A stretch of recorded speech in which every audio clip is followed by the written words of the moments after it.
खाना बनाने का काम मैं संभाल लूंगी, तुम घर के छोटे मोटे काम देख लेना। माया इतना बोल ही रही होती है कि तभी अंदर कमरे से कॉलेज बैग लेकर राधिका आती है। राधिका कॉलेज के लिए निकल रही हो? रुक जाओ, नाश्ता करके जाना। नहीं भाभी, अगर नाश्ता करने बैठी तो बस निकल जाएगी, फिर आधा घंटा वेट करना पड़ेगा। मैं कैंटीन से कुछ खा लूंगी। तुम इतनी गर्मी में बस से जाती हो? मैंने देखा है उसमें बहुत भीड़ होती है। 40 डिग्री की गर्मी में तुम इतनी भीड़ में कैसे जा सकती हो? हम गरीब तो बस से ही अपना आना जाना करते हैं, आप फिक्र मत करो, मुझे इसकी आदत है। राधिका के जाने के बाद अब सोनाक्षी पहली बार घर के छोटे मोटे काम करने लगती है और थोड़ी देर काम करने पर ही सोनाक्षी पसीने से नहा जाती है। मेरे घर में तो कमरे, हॉल, यहाँ तक कि किचन में भी एसी लगा हुआ था। माँ गर्मी में भी आराम से एसी की ठंडी हवा खाते हुए खाना बनाती थी। पता नहीं इतनी गर्मी में ससुराल वाले कैसे गुजारा करते हैं। यहाँ के तो पंखे भी बिल्कुल बाबा आदम के जमाने के चलते हैं। ससुराल के सभी कमरों के पंखे बिल्कुल कछुए की चाल जैसे ही चलते थे। पसीने से लथपथ होकर सोनाक्षी कमरे में बैठी होती है कि तभी बाहर से अनुज आता है। अरे अनुज, कहाँ गए थे आप? वो आज मैं नौकरी ढूंढने के लिए गया था, लेकिन कहीं पर भी अच्छी नौकरी नहीं मिली। लगता है जितना सोचा था उतना आसान भी नहीं है नौकरी ढूंढना। मुझे माफ कर देना, मेरी वजह से आपको पढ़ाई छोड़कर नौकरी करनी पड़ रही है। माफी मांगने वाली क्या बात है? अब तो मेरी पत्नी हो, तुम्हारी जिम्मेदारी मैं नहीं उठाऊंगा तो कौन उठाएगा? इसी तरह अब रात हो जाती है। घर में जहां सभी इतनी गर्मी में भी खर्राटे मारते हुए सो रहे थे, तो वहीं सोनाक्षी को आज भी उस अधमरे पंखे के नीचे नींद नहीं आती। इतनी गर्मी में भला ये इतनी चैन की नींद कैसे सो रहे हैं? मैं तो आंखें तक बंद नहीं कर पा रही हूँ, कितनी बेचैनी हो रही है। बेचैनी से परेशान होकर सोनाक्षी जब अपने कमरे से बाहर निकलकर घर में घूमती है तो देखती है कि सभी अपने अपने कमरों में पंखे की इतनी कम हवा के नीचे आराम से सो रहे हैं। यह देख सोनाक्षी अपने कमरे में जाती है और अनुज को उठाने लगती है।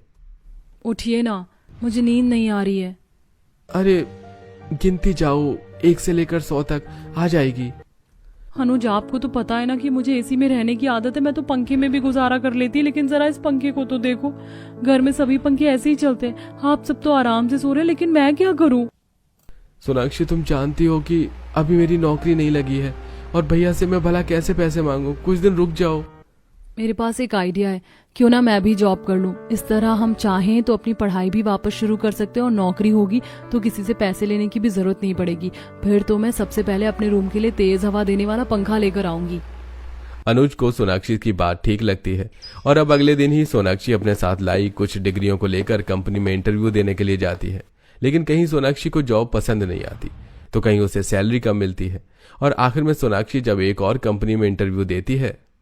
वैसे आप पूरी तरह से जॉब के लिए एलिजिबल तो नहीं है, पर फिर भी आपकी नॉलेज काफी है इस बारे में, तो आप मंडे से ज्वाइन कर सकते हैं। Thank you so much sir, मैं काफी मेहनत करूंगी।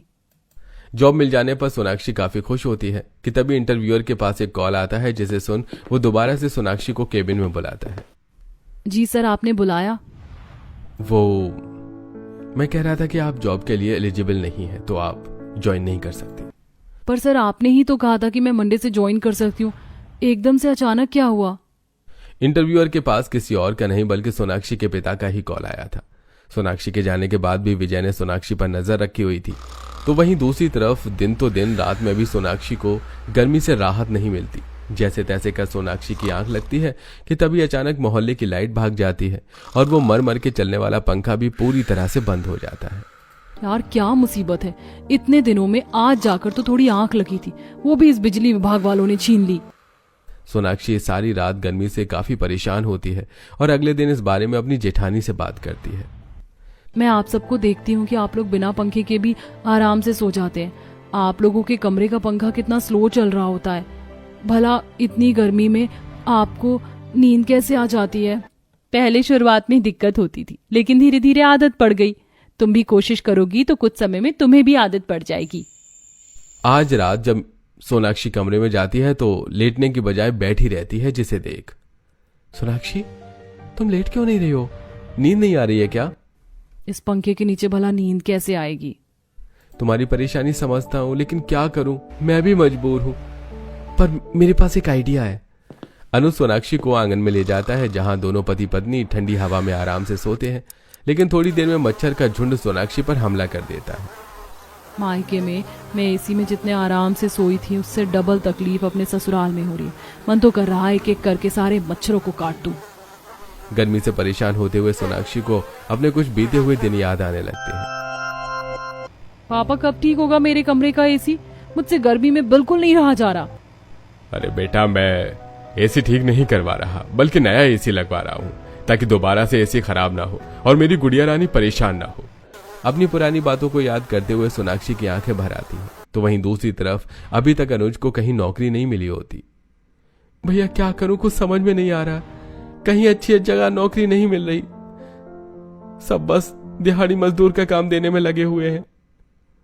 तो परेशान मत हो छोटे, मिल जाएगी तुझे नौकरी, जब तक तो मैं संभाल ही रहा हूं ना सब। अब इसी तरह कुछ दिन गुजर जाते हैं और आज सोनाक्षी की माँ शारदा उससे मिलने ससुराल आती है। अपनी माँ को देख सोनाक्षी काफी हैरान थी। अरे माँ, आप यहाँ? क्या करूं बेटा, तुझसे मिलने का बहुत दिल कर रहा था। तेरे पापा काम के सिलसिले में बाहर गए हुए हैं, इसीलिए पीछे से मैं चुपके से आ गई। अब आई हैं तो शाम तक रुक कर जाइएगा, मैं बहू से कहकर आपके लिए चाय मंगवाती हूँ। काफी देर से मोहल्ले की लाइट गई हुई थी, जिसके चलते घर के पंखे भी बंद थे। गर्मी में सोनाक्षी पसीने से नहाई जा रही थी, जिसे देख शारदा, जब मायके में 5 मिनट के लिए भी लाइट जाती थी तो तू कैसे परेशान हो जाती थी, लेकिन अब यहाँ बिना एसी बिना लाइट के तू कैसे रह रही है मेरी बच्ची? अब धीरे धीरे आदत सी हो गई है माँ। अपनी बेटी को इस तरह गर्मी से परेशान देख शारदा पुरानी चीजों के बारे में सोचने लगती है।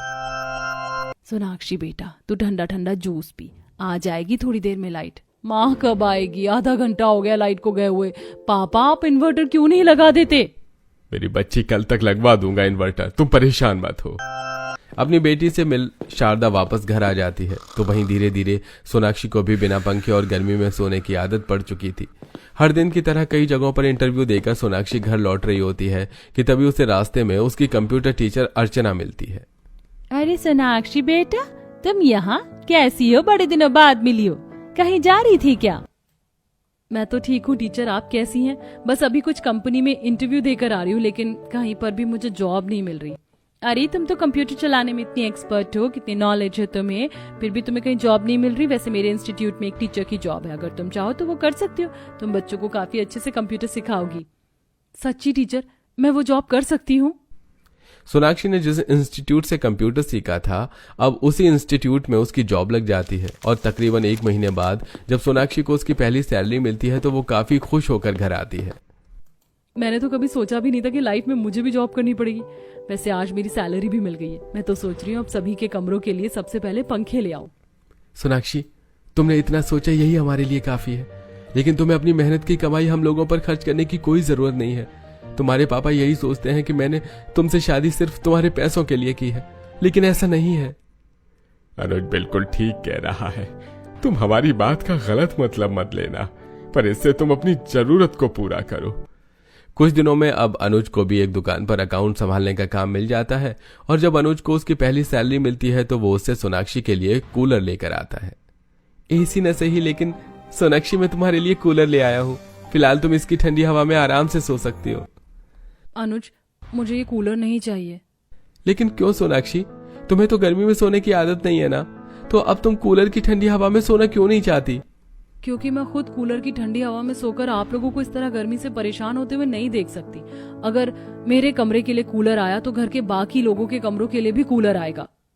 लेकिन सोनाक्षी, मेरे पास सिर्फ एक कूलर लेने के पैसे थे, बाकियों के लिए कूलर मैं कैसे लाऊं?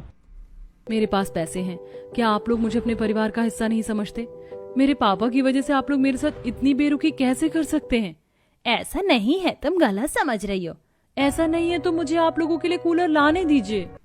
अगले दिन सोनाक्षी बाकी कमरों के लिए भी कूलर और अपने सास ससुर के कमरे के लिए फर्राटेदार पंखा लेकर आती है, जिसकी ठंडी हवा में अब पूरा परिवार चैन की नींद सोता है। तो वहीं अगले दिन सोनाक्षी की माँ और पिता उसके ससुराल आते हैं। पापा, आप यहाँ क्या कर रहे हैं? माँ, क्या आप इन्हें लेकर आई हैं? नहीं बेटा, ये तो खुद तेरे पास आना चाहते थे। तेरे जाने के बाद हर दिन इन्हें तेरी कमी खली है। जो हुआ वो सब भुला देना चाहते हैं ये। इन्होंने तुझे माफ किया। पापा, माँ सच कह रही हैं? आप हमसे नाराज नहीं है? नहीं मेरी बच्ची, तुझसे नाराज होकर मैं कहाँ जाऊं? अपने नाम के चलते मैं कभी तुझे समझ ही नहीं पाया। मुझे माफ कर दो मेरी बच्ची। अब तुम लोगों से मुझे कोई भी गिला शिकवा नहीं है। और अनुज बेटा, मैं मान गया कि हर गरीब लालची नहीं होता। मैं ये चाहता हूं कि तुम अपना हुनर ऐसे छोटे मोटे दुकानों पर वेस्ट करने की बजाय मेरे साथ मेरी कंपनी का सारा फाइनेंस का काम संभालो। अब तुम दोनों तो हो जो आगे ये सब देखोगे। विजय अपने दामाद और बेटी को गले से लगा लेता है और अब जल्द ही अनुज अच्छे से अपने ससुर के अकाउंट फाइनेंस के काम को संभालता है, जिससे अब उसके घर की हालत भी धीरे धीरे ठीक होने लगती है। और अब आखिरकार सोनाक्षी के ससुराल में भी एसी आ जाता है और अपने मायके की तरह ही सोनाक्षी अपने ससुराल में भी एसी की ठंडी